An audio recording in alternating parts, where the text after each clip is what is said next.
Hey, 28 millimeter RPG. It's Rick. Um, Number 13 of the RPG a day. How would you change the way you started RPGing? Um, Change the way you started RPGing?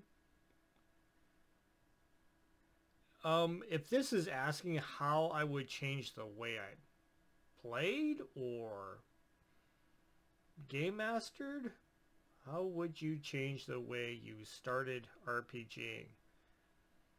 Um, if it's just starting RPG, that's weird. Um, if it's starting, uh, how would I change the way that I play RPGs or Game Master RPGs? Those are two totally different things. Or how you would change the way that you started. Okay, let's go as if they were saying change the way you started RPGing.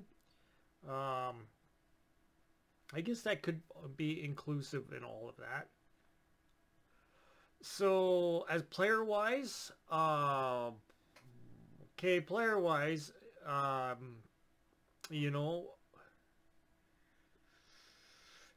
uh, wow, I wouldn't really change anything because you have to evolve from one thing to another. So, and it just doesn't like happen like that, like pow, done. It doesn't work that way. You got to learn. So, and you don't start off perfect. So you start off playing crappy, and then you learn from other people as you're playing that hey, you're catching on to some ideas here on how other people are doing it. But it's kind of weird because yeah, we didn't have any internet back then, so we just followed suit of what each other was doing, catch some glimmers of different cool ideas from each other. Um, as I recall, there was always like a kind of like a session zero where we would kind of discuss, okay, you don't roll the die unless somebody says to actually roll the die, because there was a lot of guys that would cheat their rolls and stuff like that. So, and then there were people that would roll up characters without somebody else watching them. So there was that. Teenagers, kids, stupid, and they would do stuff to. We want to win the game before we play. And it was just dumb shit. So and you learn everything through all those weird things. So you learn that people will do X, Y, and Z. So you have these little interventions that would start before your game sessions. So just to make things clear. And I have to give kudos to um, a lot of young guys trying to. It was basically at school where we would play a lot of our games. So at lunchtime, there would be like a session being played in one of the rooms that was open in the junior high, and yeah, that was way we mostly played. And then we'd have game sessions at friends' places, and I ended up playing a lot with Tim. Tim Johnson was his name, and yeah, he was his parents were Jehovah's Witnesses, so that was real that was real fun. Um, but we would go to Tim's, and we would actually he would have these little meetings. His parents would always have their little meeting thingies that they do where they talk about the Bible and stuff like that. So we his friends would actually attend these things and listen in and do the and then go through all the question and answer things and answer the questions as best as we could. And then his parents were happy with us and ended up uh, letting us play with Tim as as a reward, because they kind of had their kind of they were wondering what this Dungeons and Dragons was, and they were hearing a lot of bad things about it and stuff. So they wanted to kind of make sure that we weren't a bunch of hooligans or something, and trying to subvert their son into Satanism or something like that. Um, so Tim was actually a pretty good game master, uh, and it was all theater of the mind. You know, we didn't have a lot of maps or anything. Sometimes he will pull up like we went through all the giants against the giants and stuff like that. That's the only time that we ever really pulled out maps and stuff like that. But it wasn't like we were looking at the maps. He was in control. He would describe what we saw, and we would take his word for everything. And then when we thought that we would stop and do a search for secret doors and stuff like that, that's when we would say, it wasn't we weren't looking at a map or anything like as players. He was doing his thing, and we would be just going along. I'm really impressed on how we got through half the games, because I don't even think any of us really kept maps. So we were just like, yeah, march through this thing, see where we go. And I guess sometimes we'd go in circles and we'd go, okay, well, something's weird. Maybe we should check this door instead. And that's the way we played. So with him, things are all theater of the mind pretty much. Then there was a few games where some people ended up like mapping and stuff, and this is throughout the years. And then finally, the other DM that we play with is Ted, and that was later. That was like in the mid '80s. That's when I was buddies with Ted, and he was a good game master as well. He had his own game, and his like that was a homebrew. It was kind of sci-fi and everything, and it gave us that cool idea of because all his things were like based on kind of like movie villains and stuff like that. So we would play movie stars playing in different roles. So you would select a movie star that you were gonna be, and they would be in a particular role, and that's how you play it. So that was really cool because it gave everybody a sense of who, if you watch my intro video um, on when you first join my channel, that's how we play. Pick a movie star, pick a role for that movie star, and that's who you were. And it got you into role playing, or at least giving everybody a sense to know who you're role playing, and they would follow suit. And it's like, okay, I know you're Sylvester Stallone playing this guy. So with that, yeah, Ted didn't use any maps. He's kind of like he was free form. He had a few notes, and he had a couple of maps that he would pop up with once in a while. He'd have some sort of scribbled out adventure, but it wasn't like on graph paper or anything. It would be just drawn on plain paper, and very sparse notes. And it was all theater of the mind as well. So we didn't have minis out or anything. We'd be all sitting in different areas in his living room, because he had a couple of big couches and a big table, and he'd be sitting in his chair, and just game mastering from there.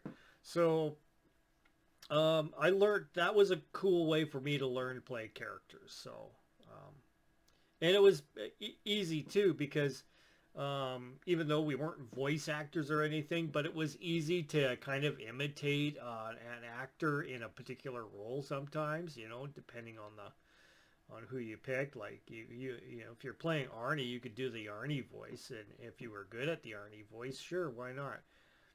Um, but yeah, as far as game mastering.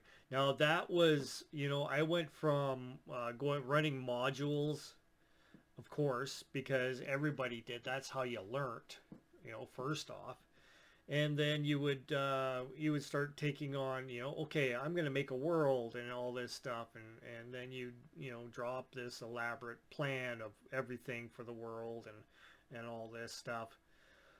But even then, I never tried to fill in everything and drive myself crazy, because players will go where they want to.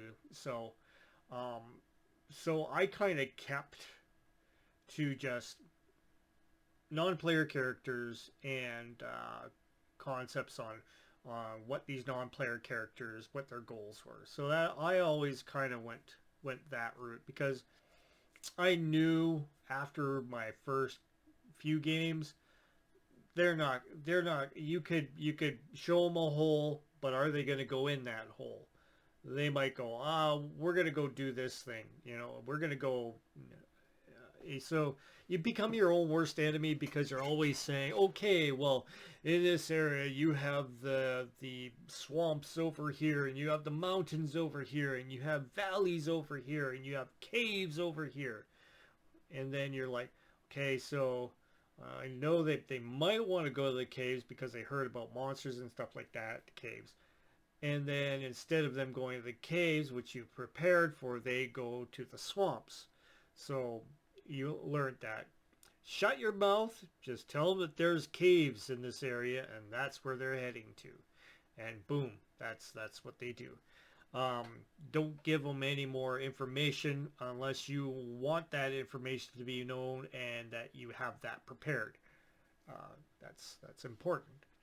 So, and that's all learned, because you can't just start off perfect. You have to learn these trial and error things. So as far as game mastering goes, and when I got back into it, I did the mistake of going to virtual tabletops. So that was in 2007 when I started with Fantasy Grounds, and then it was pretty much you had to prepare everything, because you couldn't just go ahead and cram maps into, sure, you could have a few random areas and stuff like that you can pop in there, but do you want to you know prepare yourself for every contingency there? So a lot of things, like I did run a what was it called, Monty Cook's Iron Heroes. So I ran that for like 3 years with the same group of people. It was one, two, three, four of us basically, and then it was mostly three that stuck around, and then we'd have like somebody show up and then drop off, and another person show up and then drop off, and then. But I always felt comfortable game mastering 3 to 4 players or whatever, and that was usually what I went with, was the 3 or 4 player group. And yeah, that kind of headed me to the board gamey kind of thing, which is what the trend was, because 3.0 onwards, that was it, everybody wanted the board gamey kind of game. So kind of emulating the computer game kind of stuff. So that's the way it was going, and I went to playing Castles and Crusades with a few new people as well. Actually, one of them was the player in my group at the time. So we started playing Castles and Crusades with his friends online, and that was cool. That lasted a couple of years where we did that. And I mean, we'd trade out. Somebody would DM instead, and we would swap, every once in a while. But we stopped doing that. Yeah, for I think a couple of the members kind of just trailed off, and I still talk to them every once in a while on Discord and stuff like that as well too, because they switched her up going to Discord, and I still yak with them once in a while. But they're all doing their own things, so nobody's gamed at all in the last like 4 years. So it's terrible.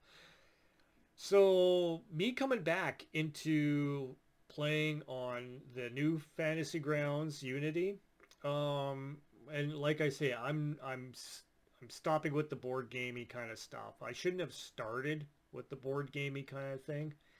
I should have just kept with more of the theater of the mind, because I'm kind of like running back and going thinking, yeah, Shauner's right. It's this is the better way. It's a lot easier, a lot more freer to create a situation, have the character players imagine things, and it's okay if they imagine, you know, flying something a certain way, or if cars work a certain way in the future. Just go with it. It's and then everybody else kind of follows suit. Everybody's got their own imagination, and why not just absorb that into what you're providing for them. So it's cool as long as you've got everything consistent is the main thing. It's got to be consistency. You can't have things work one way and then another way later on, and mix everybody up. It doesn't. That kind of suspends the your belief in the whole thing. So back to theater of the mind. Yeah. So I use now way less of the tools, maps, stuff like that all in Fantasy Grounds. All I'm there with Fantasy Grounds is to use the die roller, which is cool. And it's cool that the players can use their character sheets to bang out die rolls on their attributes and stuff like that, which is cool because otherwise they're asking, okay, do I add this +1 or +2, or no, it's already there. Just hit that freaking button, bam, and voila, you have the results. No more targeting, no more putting other icons on a map, unless it's you're kind of being like vague with the map. You're like showing like a large scale map of the territories and everything, and you're saying the party's here. That's all you need. You don't need to say, well, Jimmy's here and Doug's here and Carol's here, and no, you just, okay, the party is here on the big map, the world map or the big area map. That's cool enough. That gives everybody a cohesive idea. Okay, we're in this area where there's marshes and stuff, or we're in this area where there's deserts and things, and they can all relate to that. And that's where I kind of draw the line from now on, because you know going into a virtual tabletop and trying to make tons of maps that interact and have all the field blocking, so you have the fog of war and all that stuff, it's tedium, and that's going to cause you the game master burnout faster than anything. So staying away from that and just using the mind is a lot easier. And if you look at my game sessions, me trying to manage the, at first, trying to go with that, okay, targeting this and that, and it's killing the mood. So, and the last couple of game sessions where I'm not using it, runs a lot smoother. We're having a better time with it. And sure, we kind of, figure out where people are on certain maps at certain times, just to kind of, you know, indicate, okay, yeah, you're going down this hallway. That's where you are on the map. It's not like I'm counting squares and then we have to calculate, you know, how far the enemy is and everything else, and do all the add for, you know, range, or subtract for range, or whatever. Nobody's gonna do that. It's just no, just no. Just roll the dice, see if you hit. I'll adjust the die roll with the modifier in the, you know, whether or not it's going to be hard or easy, or, you know, routine or whatever. So I can do that on the fly, and that's a lot more easier to use than the virtual tabletop with all its bells and whistles. And yeah, don't you just run it theater of the mind. It's a lot better. And that's where I think that I could have changed with my return as well. It would have been a lot easier for me to run all those old games by theater of the mind, and just keeping simple, stupid. You know, it would have been less of a pain for me to put together games. I could have all my maps in front of me. They don't need to see the map or anything. They just have to go by how I describe things, and you know, that's the way it should be, like we used to do it. So I'm revolutionizing my game mastering, and at the same time now trying to teach, like Spencer, how to role play in that kind of theater of the mind fashion. So he's getting onto it, and with upcoming sessions, we got some new players that we're introducing, and it's going to be cool. So more Traveler. It seems to be the thing, Traveler, because it's the newest. Pretty much, it's the newest thing, because, you know, with Traveler coming out with all their new books and stuff, it is technically the newest thing. It's newer than Dungeons and Dragons, 5th edition. It's newer than anything else. Pathfinder 2, it's newer than that. So there you go. I'm doing the new thing. You guys are doing the old thing. No, I'm kidding. But yeah, that's what we're doing. That's how we're playing, and you can play anything with Travelers. So Theater of the Mind, back to Theater of the Mind. I did a mistake of trying to use the virtual tabletop as with all the bells and whistles on it. That's my mistake. So that's what I would change. So that's my input on that question. Hopefully I've answered it in many ways. And I'll talk to you on the next one. And if you feel like it, subscribe. Thanks for enduring this super long one, but it needed to be said. Take care.